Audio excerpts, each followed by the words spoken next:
Hey everyone, welcome back to my channel and welcome back to Coffee and Crime. Yes, we're back in the same setup. So this is part 2 from the last video that I did. So if you haven't watched part 1, I highly recommend that you go watch it because I promise you there is a connection. I know I said it in the last video, but I promise you there's a connection and I think it's really interesting. Maybe it's just me, but like I said in the last video, I was just mind blown, okay? Because these are just two completely different worlds. And I don't know. I don't even want to say a long intro. I'd rather just get into the case. I just want to make it known that all of this information is public information. I'm going to have all of my sources in the description below. So if you want, you can go do your own research as well. Form your own opinion. Again, everything in the video is just my opinion. I know I put a trigger warning in the beginning of the video, but just in case, once again, we are going to be discussing really heavy topics in this video, such as sexual abuse and rape. So if that's going to trigger you, I would recommend that you just skip the video, go watch something else, and then just come back for a different video of mine. Maybe a makeup one. I don't know what I'm gonna do next. With all that being said, just sit back, get your cafecito. You know, I almost wanted to call this bochinche and crime because this one, that's basically what it is for the most part right now, is really just a bunch of bochinche. Because for a long time, there was no investigation. And when you know what? No. Listen to this case I'm going to say right now. So in today's video, we are headed to Puerto Rico. We're headed to La Isla del Encanto. Because today we are talking about menudo. Now, most likely, if you live in a Hispanic household, your mother has most likely told you about how she grew up loving menudo and loving the members and everything, just like my mother did. Now, you're probably wondering, okay, what do the Menendez brothers and this Hispanic teen bop little boy band have to do with each other? Now, I've already covered the Menendez story in part 1, so if you want to go check that out, I highly recommend you do. But for this video, we have to go back to the beginning of the history of menudo. Menudo. Menudo. Menudo de Puerto Rico.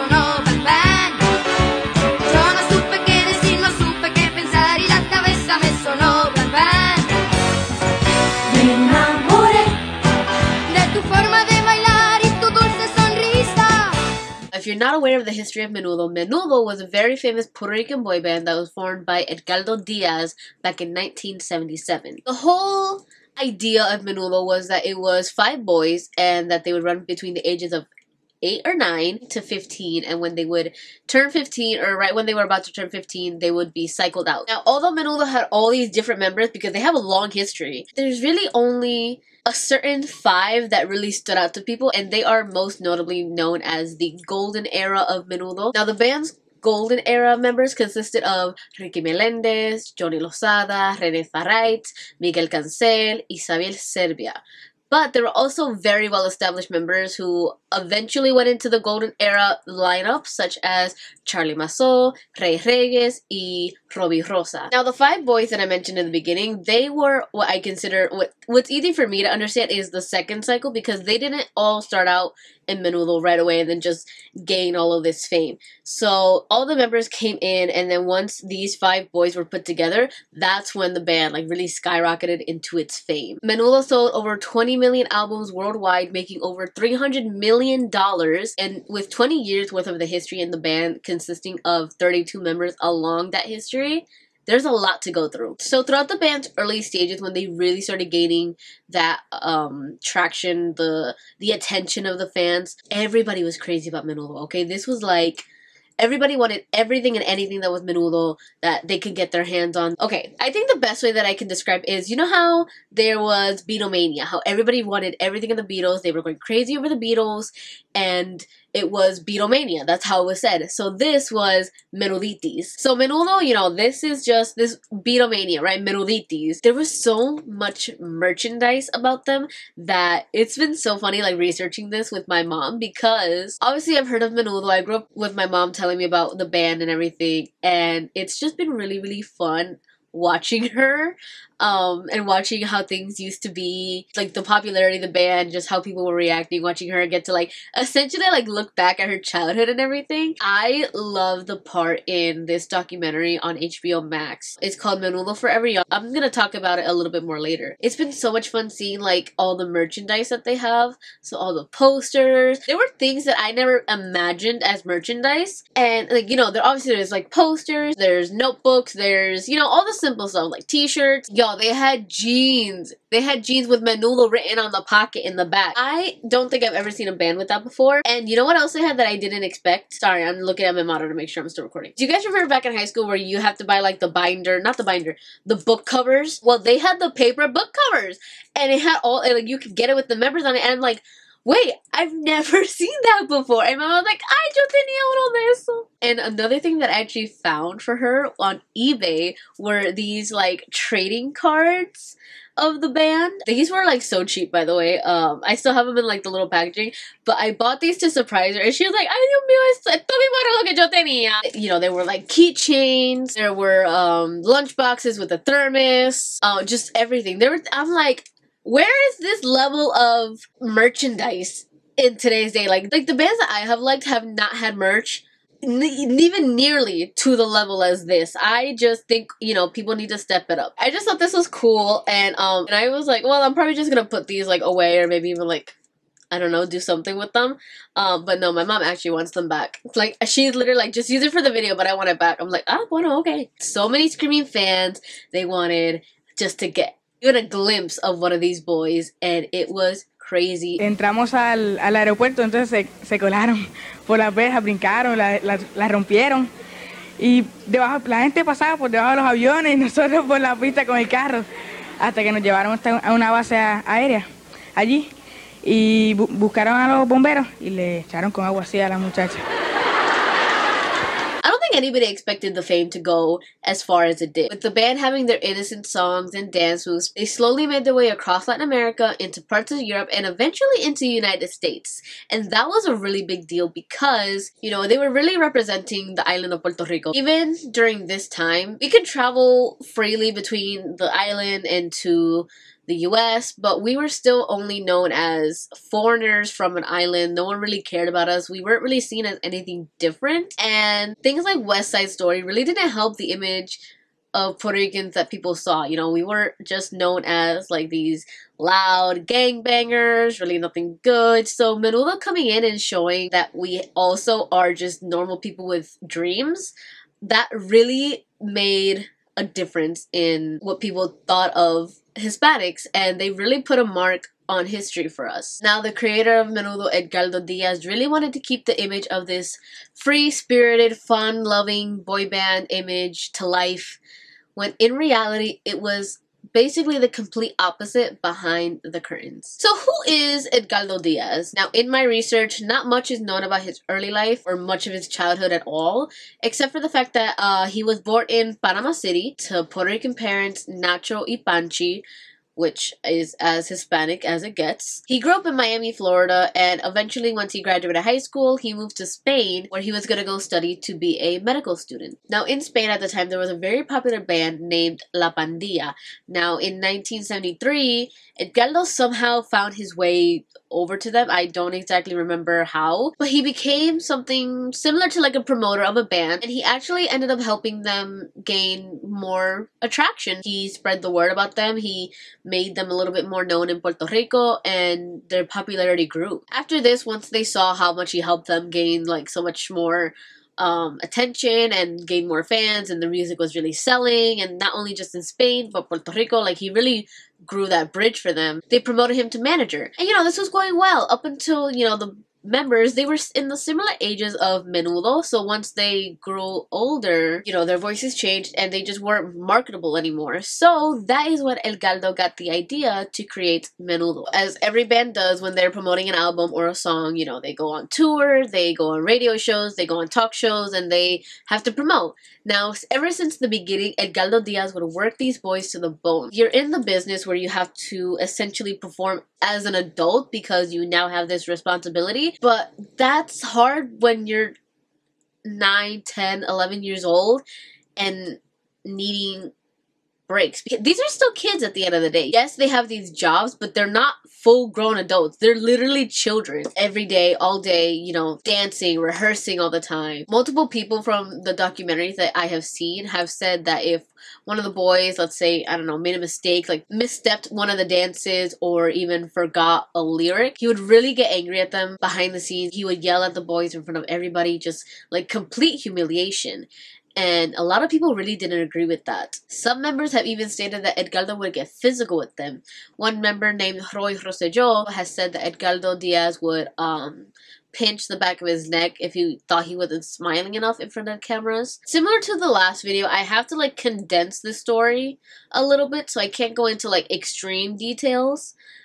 Even though I would really love to, because there is still so much in this story that I had to like cut out, but like, there's just so much more to this that I wish I could just say. But again, like with the last video, we'd be here for hours. I'm gonna explain this really quickly. So, oh, by the way, before I go on, a really good question that I've always had that literally has been bothering me since I have started this research. When the boys would go off to tour, it was literally just them and Edgardo and his team, whoever was around them. So, I'm assuming like choreographer, wardrobe artist, I don't know. But they would all just go on to this Menudo airplane. Y'all, they had their own airplane and I don't know where it went. Please, if someone, whoever is watching this, tell me where this damn plane is, because I don't know, like, did Edgardo keep it? Like, I cannot find any information on what happened. This was their personal plane with Menudo written on the side, and I need to know what happened, because why do we have a Menudo plane somewhere? I need to calm down. I didn't realize how passionate I was about this airplane. But yes, it was their personal plane, and from what I've read,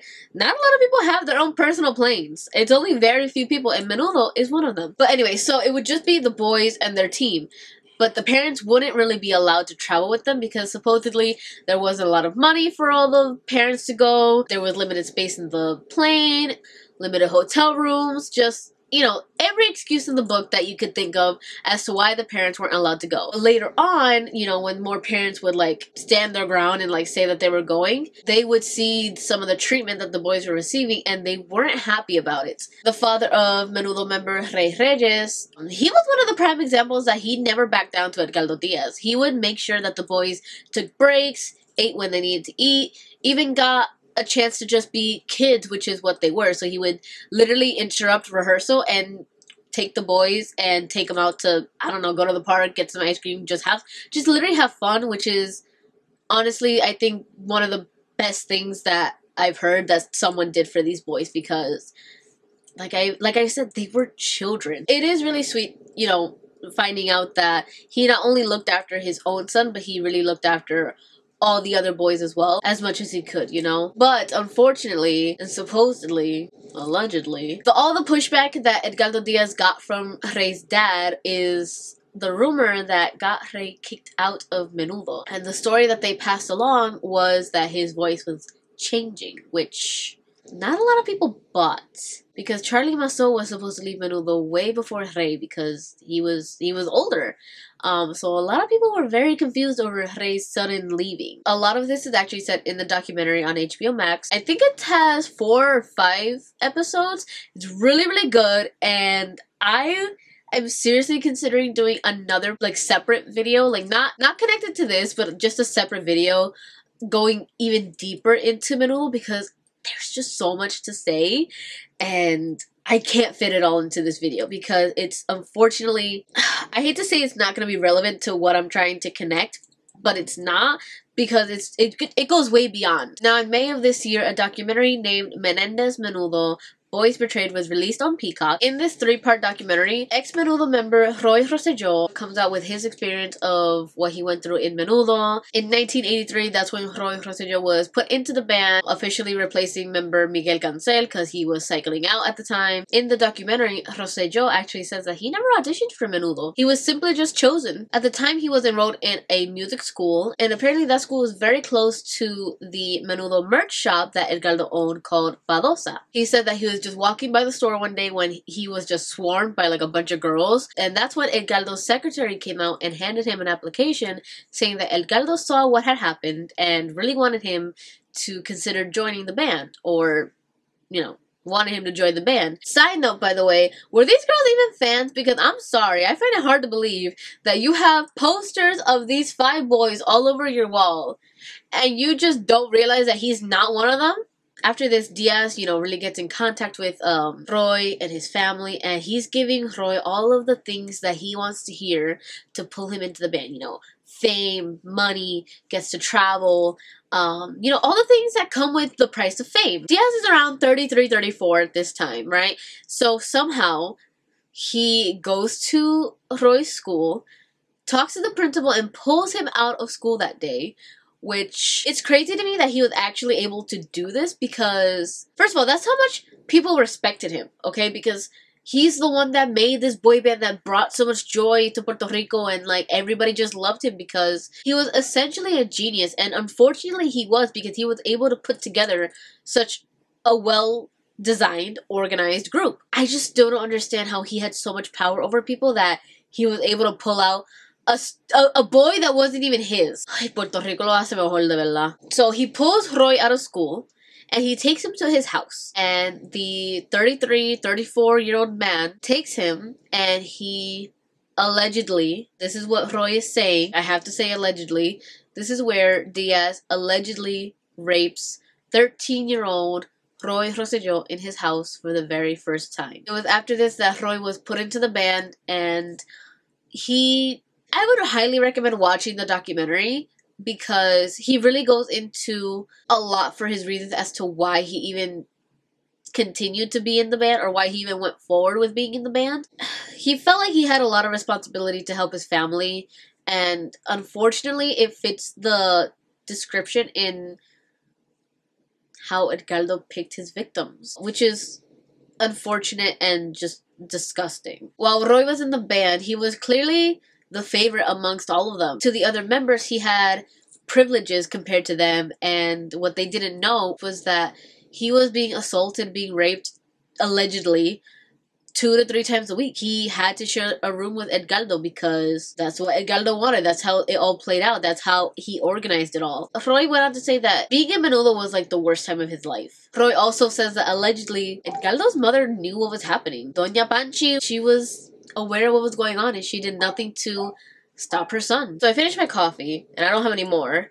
So now we're switching over to Coca-Cola and crime. Now, Roy isn't the only Menudo member to come out with these allegations or to even experience them. But unfortunately, anyone who has ever tried to speak out against Diaz has been immediately shut down and almost blacklisted. This is where we come into where the bochinche really starts to gain a lot of attention. Enter Bolivar Arellano. Now, Arellano, he is now a retired photojournalist who used to work for the New York Times, and he was very well respected, has amazing work. I looked at some of his pictures. Nonetheless, he's just very well respected and he does his job very well. He is actually the only person to ever fully come against Edgardo and try to stand up for these boys, but it almost cost him his entire career and almost his freedom. So back in 1983, when Menudo was headed to New York City for the first time ever, Arellano went over to his boss and asked if he could cover the welcome of Menudo into the city, and his boss gave him the okay. Now, when the band arrived in the city, he took so many photos, and he actually ended up selling a couple of them, which he made a lot of money from. And when he saw how much profit he could make off of these photos,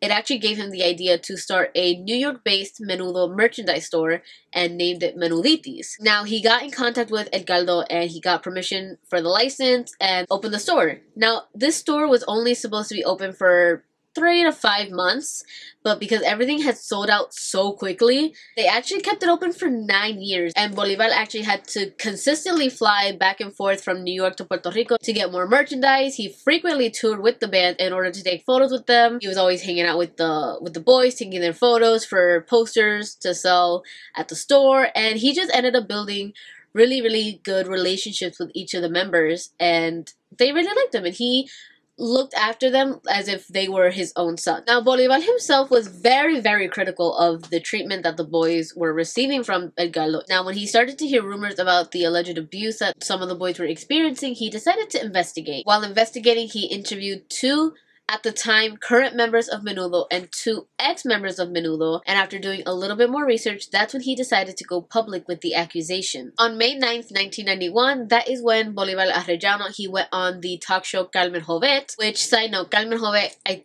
believe she is the first female Puerto Rican reporter. She played a pretty huge role in this, as to the fact that she actually also tried to make the accusations known and really tried to make people aware of what was going on. But as you will see, that doesn't come very easily, but she is still very outspoken as to her stance on the issue. She was actually just interviewed in Al Rojo Vivo after the documentary Menéndez y Menudo came out. Aquí en Puerto Rico, quien destapó el escándalo del abuso en el grupo Menudo fue la reconocida periodista Carmen Jovet, que dedicó varios programas a este tema, y como mencionamos al principio de este especial, el primer invitado que denunció supuestos abusos en Menudo fue el fotógrafo del grupo, Bolivar Arellano, que terminó arrestado. So he goes on this talk show, he comes forth with the accusations, all of the investigation, all the research that he's done, the interviews with the members. He doesn't say the members publicly, but he does mention that he spoke to members of Menudo. Now, in the middle of this talk show, police officers actually show up to arrest Bolivar. Bolívar fue extremadamente valiente. Literalmente se la jugó fría porque él sabía algo que yo no sabía, y era el poder tan grande que tenía la organización Menudo.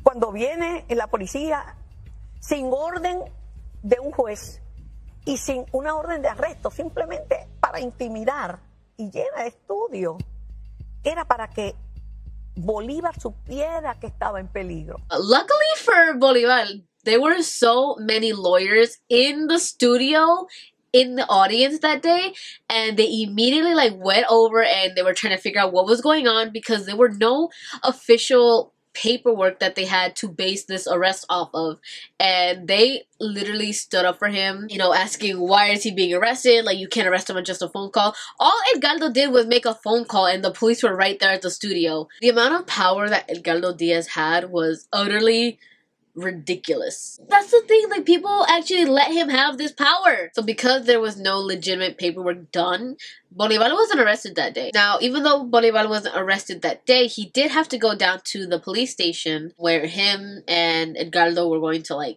have a meeting of some sort. Bolivar and his lawyer did end up going to the police station, where they waited for Edgardo for 45 minutes, but he never showed up, or so they thought. Now, little did they know that Diaz and his 2 lawyers were waiting for Bolivar to leave so that then they could go enter and accuse Bolivar of failing to appear. So this officially made Bolivar Arellano a fugitive. Police now had their official paperwork to arrest Bolivar. Now, Bolivar did go back to the Carmen Jovet show on May 15th, 1991, before officially turning himself into the police. Edgardo Diaz was now suing Bolivar Arellano for defamation. Now, in court, Bolivar brought everything that he had, all of his papers, all of the signed statements that he had from the boys, all of his evidence, and he kept trying to show this to the judge, but the judge just kept saying later, not even paying attention to what he had to say or any of his credentials. And in this, Bolivar was found guilty of defamation of Edgardo Diaz. Bolivar was ordered to retract his statements that he made and to write a public apology to Diaz, but I don't believe he did either, because I found no evidence of him doing anything of any kind. A lot of people would think that, you know, Bolivar was doing this to gain something, you know, but he wasn't gaining anything. I mean, he was already the US lead distributor of the merchandise store in New York. When he heard about the rumors of the, you know, alleged abuse and what the boys had said to him, he threw out every single piece of merchandise in the store and he closed the store down. Why would he do that if he was waiting to just gain more money? First of all, he was a very successful photojournalist working for the New York Post. I think I said the New York Times earlier, but it was the New York Post. And even before then, he was still very well respected. He already had his career built. He didn't need anything. He wasn't doing this to gain anything. He just genuinely cared about these boys. And watching him in the documentary, oh my gosh, I need him to stay alive to see justice done, because he tried so hard, and It just breaks my heart. He was truly the only person who tried to help these boys. He needs justice too at the end of the day. Now, also in May of 1991, Edgardo Diaz went on a different talk show to just completely deny the allegations, just say that this was just greedy people making it up. Now, one ex-Menudo member named Ralphie was the only Menudo member to go public with the allegations and his personal experience and what he saw during his time of Menudo. He went on El Show de Cristina in June of 1991, and he was completely shamed and shut down and ridiculed. ¿Cuáles fueron tus dos experiencias de abuso sexual? De abuso sexual. Yo no dije que me abusaron sexualmente. A ver, ¿qué tú dijiste? Yo dije que yo vi. Y cuando yo lo cuente, yo sé que te vas a recordar. Mira, cuando yo estaba en Argentina, cuando estábamos en Argentina, teníamos la quinta, ¿ok? Yo no tenía cuarto porque todos los cuartos estaban ocupados. Yo tenía una cama al lado de la puerta del cuarto de Edgardo. Era un segundo piso, uno tenía que subir la escalera, había un balcón, un cuarto nada más. A la hora de dormir, estábamos todos para acostarnos. Yo estaba en mi cama, ya para dormir, y él subió con uno de los muchachos al cuarto de él. Entonces yo estaba en mi cama, acostado así, la puerta está aquí a mi izquierda. Él sube con el muchacho, a hora de dormir, ¿por qué tiene que entrar al cuarto de Edgardo? Él entra con Edgardo, cierra la puerta y prende el radio, ¿ok? Él está así y yo estoy así, acostado en la cama y no puedo dormir porque está el radio prendido. Cuando yo abro la puerta, porque voy a decir, mira Edgardo, baja el radio un poquito, veo que él estaba con el muchacho. ¿Cómo estaban? El muchacho estaba detrás de él. ¿Estaban teniendo relaciones sexuales? Sí. Y lo vi con mis ojos. Mira, esto es... Esta es la primera vez que tú oyes este tipo de cosas. Yo sé que tú las has oído antes porque Sí, todo lo que me leí ha sido de este tipo. Sí, yo lo he oído y siempre, lo más que me duele es como estos muchachos los manejan, como el padre seguramente está manejando a Ralphie. Sí, ya estoy aquí porque no voy a hablar. De avances sexuales depende de lo que estás diciendo. A ver, defíneme un avance sexual. No, defíneme tú, o sea... ¿A ti alguna vez personalmente este hombre te hizo algo, te dijo algo, te insinuó algo? ¿Te pellizcó algo, te agarró algo, te dijo que quería ir contigo a la cama, hablando claro? ¿Alguna vez te hizo un avance sexual de hombre a hombre? Él, una vez cuando estábamos en la loma, estábamos ensayando. Una vez que estuvimos en la loma, yo estaba arriba cambiándome. ¿Arriba dónde? En el cuarto donde hay 3 camas o 2. Y yo estaba cambiándome y él entró y él se me acercó. Y yo, o sea, Mira, yo me estaba... Cuando ustedes estaban ahí, había un montón de gente, siempre. Pero no Aparte hay una cosa, mira Cristina. Sí. Y yo me estaba cambiando, me estaba cambiando, porque habíamos ensayado, me estaba cambiando de las cosas que estaba sudada, me estaba poniendo mis pantalones. Y cuando yo subí, o sea, yo lo vi y yo dije, ay, Edgardo. Entonces vino a mí desde atrás y me iba a tocar las partes privadas. Yo lo empujé y eso fue una de las veces que tú me caíste encima a puño. Mira, si todo esto fuera cierto, para empezar, ¿por qué se quedó en el grupo? ¿Por qué te quedaste en el grupo? Bueno, mira, mi papá me sacó del grupo y si no fuera por él, yo me hubiese quedado. Pero ¿por como qué? todos. Y como todos. ¿Y por qué? Esa es la pregunta que yo quiero saber. Porque cuando uno entra al grupo, uno es un fanático. Tal como son muchas de las chicas que están aquí, nosotros los que audicionamos somos fanáticos.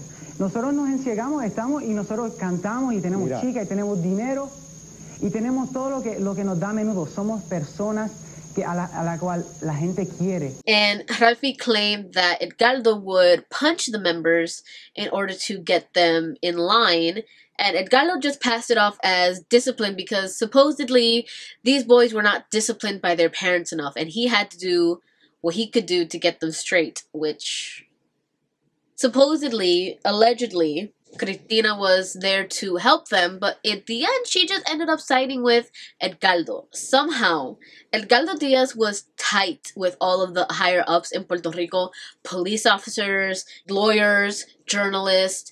It's said in the documentary, any journalists who tried to cover this news story, they were immediately offered bigger stories, higher positions, anything that would sway them away from covering this publicly. None of the parents were ever contacted. No Menudo members were contacted. It's obvious that no one had these boys as their first priority in this situation. Now, I know I went through all of this Menudo talking about the history of Menudo. You're probably wondering, what on earth does this group have to do with the Menendez brothers? Well, the connection comes right now. Now, the connection between the Menendez brothers and Menudo comes with the latest revelations from Roy Rosselló. Now, in 1983, Menudo was getting ready to sign with RCA Records. The members at the time were Charlie Massot, Rey Reyes, Roy Rosselló, Robbie Rosa, and Ricky Martin. Now, this was a very huge milestone for the band, a show of progress from how far they've come. At the time Menudo signed with RCA Records, the head of RCA Records was none other than Jose Menendez himself. If you remember from part 1, that's one of his many jobs that he had, and he signed many of the bands that we know of today, including Duran Duran, The Eurythmics, and Menudo. Now, again, going back to the documentary I mentioned earlier, Menendez y Menudo. Now, while on a phone call with Robert Rand, Eric Menendez said that his dad had a very close hand in picking the members. When they were over at the house, even a private meeting with boys one at a time. My dad was one of the guys that was choosing the new members of the group. And also that he had a very close relationship with Edgardo Diaz. Robert Rand also included clips of him interviewing an old assistant of Jose Menendez when he worked back in at the Hertz rental company, I believe it was, but how he was just obsessed with Menudo. In the documentary, Roy meets up with Robert Rand and he is looking through photos, and there's actually a photo that is of Menudo with Edgardo and Jose Menendez, and it was when their album, what was it? It was when one of their albums went platinum, I believe. Roy points to the picture of Menendez and says, "That's him. That's the man who raped me." I know what he did to me in his house. Roy then recounts the time that he was taken to the Menendez home back in Princeton, New Jersey. Now, he says that when he went into the limousine with Edgardo, Diaz was sitting there and he was just staring at him. Now, I don't want to imagine the way that Jose Menendez was staring at him, but I know it wasn't good. And he then goes on to say that he went to the house and he says he clearly remembers seeing a young Eric and Lyle sitting at the steps, Eric sitting in the dining room, and that's when he sits down with Diaz and Jose Menendez. And as they're talking, Jose gives him a glass of wine, and he reluctantly drinks it. Not too long after, he starts to feel dizzy, and he doesn't remember much. And he remembers being taken up to the room, put on a bed, only to then wake up the next day back in his hotel room and just in a lot of pain. Not too long after that, Menudo was officially signed to RCA Records with a $30 million contract. This is where we get into how does this help the Menendez brothers. I failed to mention this in the beginning, but while reading the book, a lot of the jury members just came out later on and said that if there was someone else, they would have believed them, because I guess they just had a hard time buying into the fact that it was just these two brothers that had this experience with their father. So if there was another person, then they probably wouldn't have been found guilty of first-degree murder. Well, here's another person. Roy is a key witness in getting the evidence relooked at, getting them a new trial, getting them a hearing, or whatever it takes to get them out of prison, because he clearly remembers seeing Eric and Lyle at the house during a time period that they both have said when the abuse started for them. And not to mention the fact that he was also allegedly raped by their father as well. Everyone in the story deserves to be heard, including the people who were, allegedly raped by Edgardo Diaz, because he also has some major accusations against him as well. Now, Roy's claims were officially being looked at by Eric and Lyle's lawyer, and he has deemed them to be true. What's next is, I believe his lawyer had filed a habeas petition in order to get the evidence relooked at and enter this new evidence. That's the first step at getting the brothers even a hint of a new hearing or a trial of some sort. And I'm hoping that it happens, because this is just something that they needed back then. And this is just a step at getting them the justice they deserve. Again, should they have killed their parents? No, they shouldn't have. But, like I said last time, we're not going to sit here and pretend that the parents just didn't do anything to play a part in their death. Now, going back to the allegations against Edgardo Diaz, Roy Rosselló has officially filed a claim against him at the Los Angeles Police Department, and there is an open investigation against Edgardo Diaz, the first of its kind. So this is huge. People are changing, you know? They're taking these claims seriously now. Now, Diaz hasn't spoken out about the recent claims made against him today. The last time he did speak about it was back in 2014 when Rosselló first came out with the allegations. I'm gonna read it off my notes because it's too much to try to memorize. Back in 2014, Diaz stated, "My career path and character as an individual is on record. I have been working for so many years on projects with families who have given me their trust due to the seriousness of my reputation. I am not going to spend the rest of my life defending myself and responding to allegations. I only have one life and I live it in peace." Again, he hasn't made one since that one, and I don't expect him to, if I'm being completely honest. As I mentioned earlier, after the documentary special came out, a Spanish special was put out called Al Rojo Vivo, and they talk a little bit more about the whole documentary. They interview Roy, they interview Bolivar Carmen Jovet, who has always been on the side of, you know, Bolivar and Roy, and believes that these allegations need to be further investigated. It's really interesting, and in the special they actually tried to contact Edgardo Diaz, and after so many like tries of, you know, dead ends, wrong numbers, Edgardo seemingly picks up the phone, but he doesn't say anything. He quickly hangs up, but it could have been him, we don't know. And they even tried to go to his house, but it wasn't him that answered the door. It was like a friend or his neighbor who was like house sitting for him. Supposedly, allegedly, we don't know, Edgardo's not in Puerto Rico. No one knows where he is right now. Unless he is in Puerto Rico and he's just hiding really, really well, but I doubt it. So I just want to mention a few other things that I didn't want to add into like the whole story, but these are still things that I want to mention, right? Because I feel like it just adds to everything. This could be like our little bochincha session, right? Because Norberto Rosa, who is the father of Robbie Rosa, now I believe he went on El Show de Cristina. I could be wrong about that. My mother is like Menudo 411. Like, I asked her so many questions. She's like, "Ay, nena, I don't remember." And then 5 seconds later, she's like, "Oh, no fue esto, da da da da da da." Because that's just how my mother is. And Robbie was her favorite, right? That was her papi right there. So she was very clear that when Robbie went into the group, you can see it right there.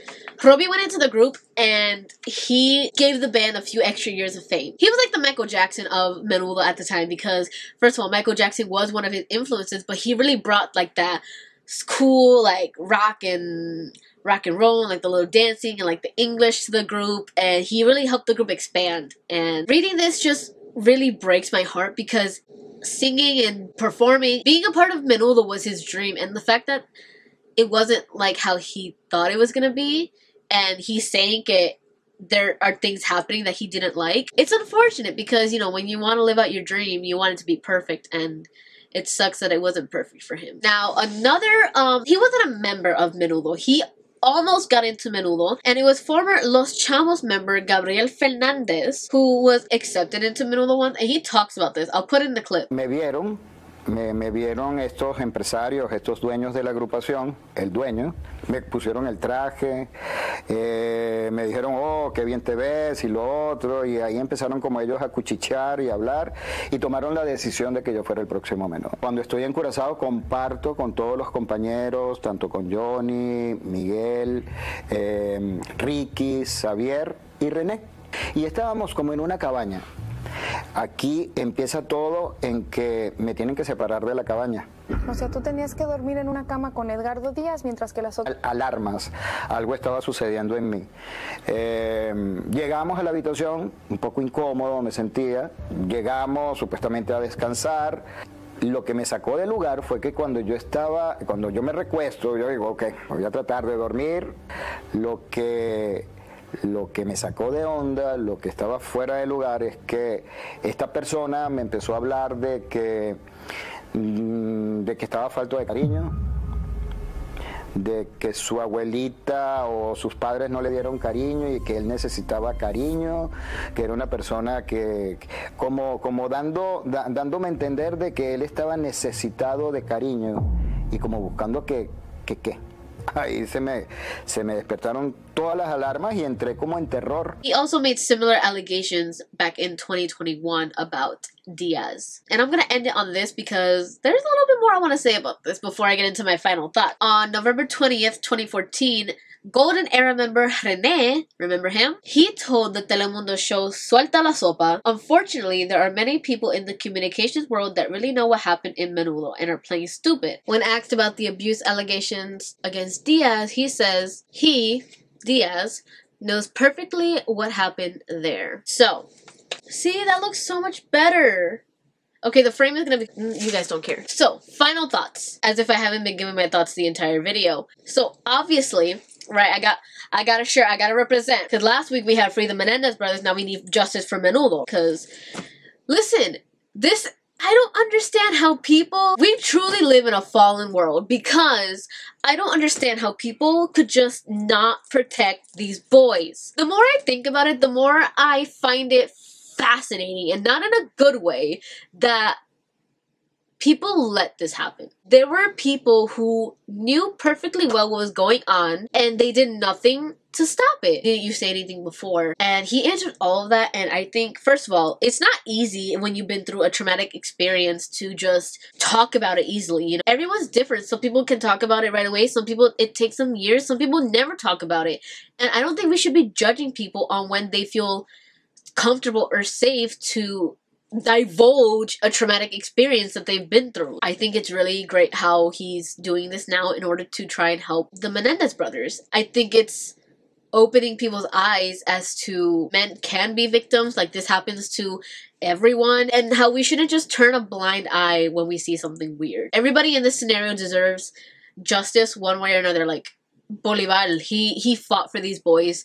He is the sweetest man, and he deserves to see Edgardo pay for what he did. Once again, there is so much more that I wish I could add in this video that I could keep talking about this because there is still so much more. I feel like I haven't even touched a fraction of what happened in Menudo because, again, there's just so much. There's so many more allegations. There's so many more things that happen. So many more members that have different experiences. If you guys want another exclusive Menudo video, I will do it. Oh, side note, I don't know. It's not confirmed or anything. I just heard it through unofficial sources that allegedly, supposedly, there's going to be a second season of the Menudo documentary because another member has also officially decided to come out and share his experience of his alleged abuse from Edgardo Diaz. It's not confirmed, but it's not denied. And if it comes out, you're gonna get another part of this because there's some more bochinche going on and I need to know all of it, okay? But anyway, I'm gonna end it there. I just really hope you guys enjoyed today's video. I hope you guys enjoyed Coffee and Crime, even though today it was Coca-Cola and Crime. I hope you guys have been enjoying this new style, this new thing I'm trying out. I genuinely do enjoy it because I just love true crime, as weird as that might sound. I hope you guys want to see more of this. Let me know what other cases you want me to cover. I want to do different ones, okay? No offense, but I don't want to cover Casey Anthony. I'm over her, okay? She just needs to go away. First of all, I want to know why she's not in prison. I really want to know what you guys think of this whole situation. Let me know what you guys think down below. I need to hear your opinions. If you guys enjoyed this video, give it a like. If you want to see more from me, hit subscribe. Make sure to follow me on all my social medias. And I think that's it. And with that being said, I hope you guys have a great day. Happy holidays, Merry Christmas, and I'll see you guys in the next video. Bye, guys.